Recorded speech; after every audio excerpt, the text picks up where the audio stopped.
আজ চলচ্চিত্রের একটা ক্রান্তি লগ্নে আপনাদের সামনে উপস্থিত হয়েছি। বাংলাদেশ চলচ্চিত্র উন্নয়ন কর্পোরেশন দীর্ঘদিন যাবৎ ফ্যাসিস্টের কারণে উন্নয়নের পরিবর্তে ব্যক্তিগত স্বার্থে ব্যবহৃত হয়েছে। আমি হুঁশিয়ার করে বলে দিতে চাই যে ফ্যাসিস্টের দোসরকে যে কারণেই এই এফডিসিতে ব্যবস্থাপনা পরিচালক করে নিয়ে আসা হোক না কেন, সে একটা নাক টিপলে দুধ বেরোয় যে সেটাকে বলে পরিচালনা করেছে, সে নাকি অঙ্কন শিল্পী। আমি তো তাকে দেখিনি, জানিও না। আমরা যারা চলচ্চিত্রে দীর্ঘ 60 বছর ধরে রয়েছি, কখনোই পর্দায় এমন কোনো কর্মকাণ্ড করতে দেখিনি, না তাকে অভিনয় করতে দেখেছি, না কোনো রকমের সেই পরিচালনার ক্ষেত্রে দেখেছি, না প্রযোজনার ক্ষেত্রে দেখেছি। কোনোখানেই আমরা সেইভাবে তাকে বিচরণ করতে দেখিনি। একটা অপরিচিত চরিত্র, একটা অপ্রয়োজনীয় চরিত্র। আপনি তাকে চলচ্চিত্রের অভিভাবক হিসাবে কোন সাহসে তাকে এখানে পাঠিয়েছেন?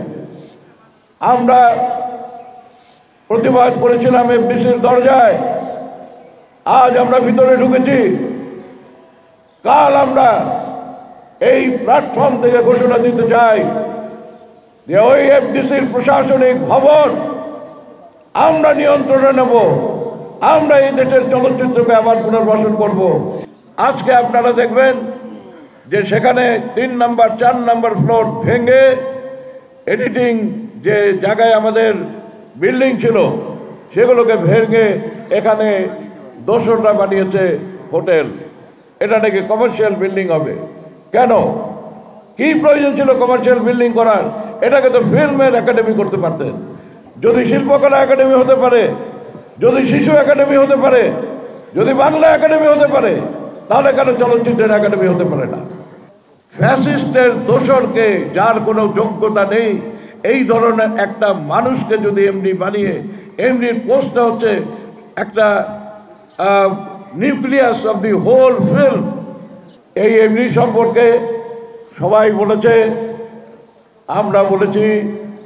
আপনারা আমাদের প্রথম দিনের যে প্রতিবাদ ছিল সেটা মিডিয়াতে, পত্রপত্রিকায়, সব জায়গায় এসেছে।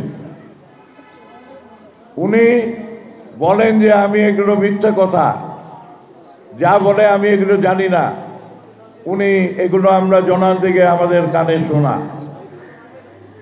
উনার এই যে ফ্যাসিস্টের দোসর আমরা যেটা বলছি, উনি সেই 18 সালে 14 সালে উনি যেসব কর্মকাণ্ড করেছেন, উনি চেষ্টা করেছেন ইউটিউব থেকে সেগুলো ডিলিট করে দিতে, বিভিন্ন জায়গা থেকে ডিলিট করে দিতে চেষ্টা করেছেন, যেন আমরা কোনোভাবেই তার এই কর্মকাণ্ডের পক্ষে কোনো ডকুমেন্টেশন দেখাতে না পারি। তার যে ছবিটি, সেই ছবিটিও আমি ইউটিউবে দেখেছি। পরে যখন আন্দোলন শুরু করি সেই ইউটিউবে সেই ছবিটি নেই। কিন্তু যে অপরাধী থাকে, অপরাধ করলে তার কিছু না কিছু চিহ্ন রেখে যায়।